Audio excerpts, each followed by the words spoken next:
वो कश्मीर में पीडीपी यानी महबूबा मुफ्ती की पीडीपी जो है वो एक बार फिर बहुत ज़्यादा चर्चा का मौजू बन गई है। इसलिए कि पीडीपी ने हालिया दिनों में ऐसे मुद्दे उठाए हैं जिनको लेकर कहीं ना कहीं आवाम से ज़्यादा करीब होने की पीडीपी की कोशिश जाहिर होती है।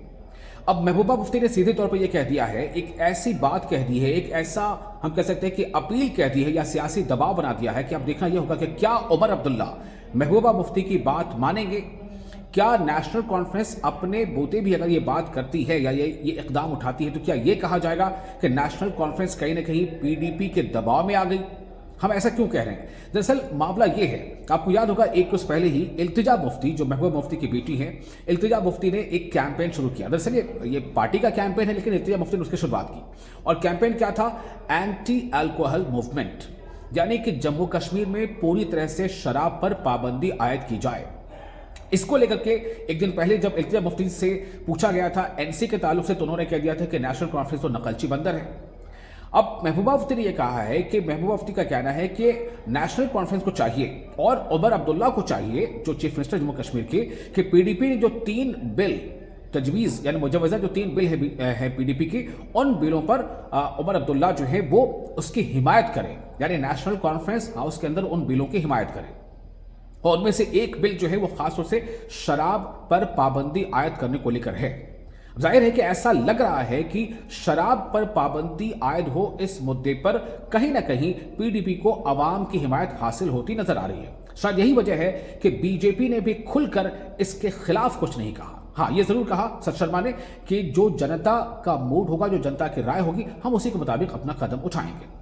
लेकिन अब सवाल ये पैदा होता है कि महबूबा मुफ्ती के इस अपील पर या ऐसा कहने पर क्या उमर अब्दुल्ला या उमर अब्दुल्ला की पार्टी नेशनल कॉन्फ्रेंस इन बिलों की हिमायत करेगी, या अगर इन बिलों की हिमायत की भी जाती है तो क्या यही माना जाएगा कि कहीं ना कहीं इसमें पीडीपी जो है वो फोर रनर है, वो आगे आगे कदम बढ़ाते नजर आ रही है। आइए आपको पूरा बयान सुनाते हैं महबूबा मुफ्ती ने कहा क्या है। जो शराब की बिद्दत है, हम एक मुस्लिम मेजॉरिटी स्टेट होने के साथ साथ हमारे नौजवान इसको ड्रग्स और शराब का पूरी तरह से शिकार हो रहे हैं, जिससे घरों के घर उजड़ रहे हैं। शराब पे बैन लगाने के लिए भी हमने एक बिल लाया है।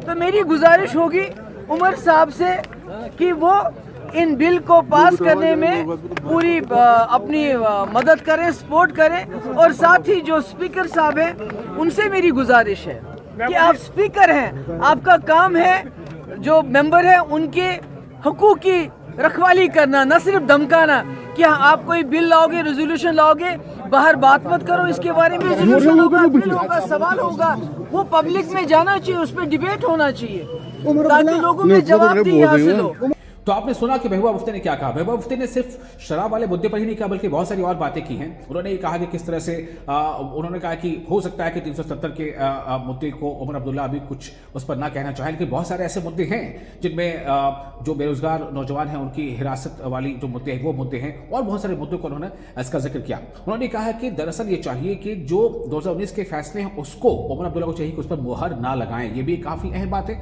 लेकिन अब आपको ये बताते हैं कि महबूबा मुफ्ती ने जो कुछ कहा है इसका कहीं ना कहीं ऐसा लगता है कि नेशनल कॉन्फ्रेंस भी इसकी तरफ कदम आगे बढ़ा रही है।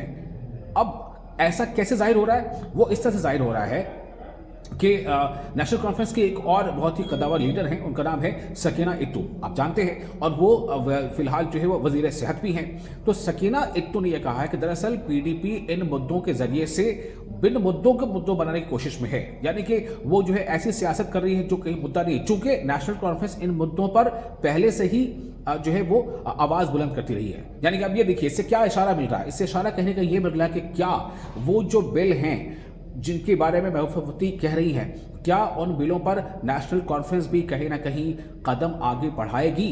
क्या उन बिलों को जो है हिमायत नेशनल कॉन्फ्रेंस के भी मिल जाएगी? इनकी बात से तो ऐसा ही लगता है। सकीना इत्तू ने एक तरफ जहां पीडीपी पर तनकीद की है, उसी के साथ साथ उन्होंने बयान क्या दिया वो भी सुनिए। चूंकि खासतौर से उन्होंने कहा है कि जब पीडीपी खुद बरसे इख्तियार थी तब उन्होंने इस तरह का इकदाम क्यों नहीं किया। सुनिए पूरी बात क्या कहा सकीना इत्तू ने। ड्रग्स का जो इशू है वो हमने इलेक्शन से पहले ही एक कमेटी हमारी पार्टी ने बनाई थी, उमर अब्दुल्ला साहब ने, उसमें कुछ मेंबर रखे थे जिन्होंने 6 महीने कमेटी का रिपोर्ट बनाया। और जहां तक हेल्थ डिपार्टमेंट का ताल्लुक है, हम इस पे ऑलरेडी काम कर रहे हैं। हर डिस्ट्रिक्ट में काम हो रहा है। पुलिस और डिस्ट्रिक्ट डेवलपमेंट कमिश्नर और हेल्थ डिपार्टमेंट की कोऑर्डिनेशन से। पीडीपी के पास तो बेचारों के पास कुछ है नहीं, वो बेचारे लाचार हैं, मजबूर हैं इस टाइम। वो चाहते हैं कि हम लोगों के नजदीक जाए।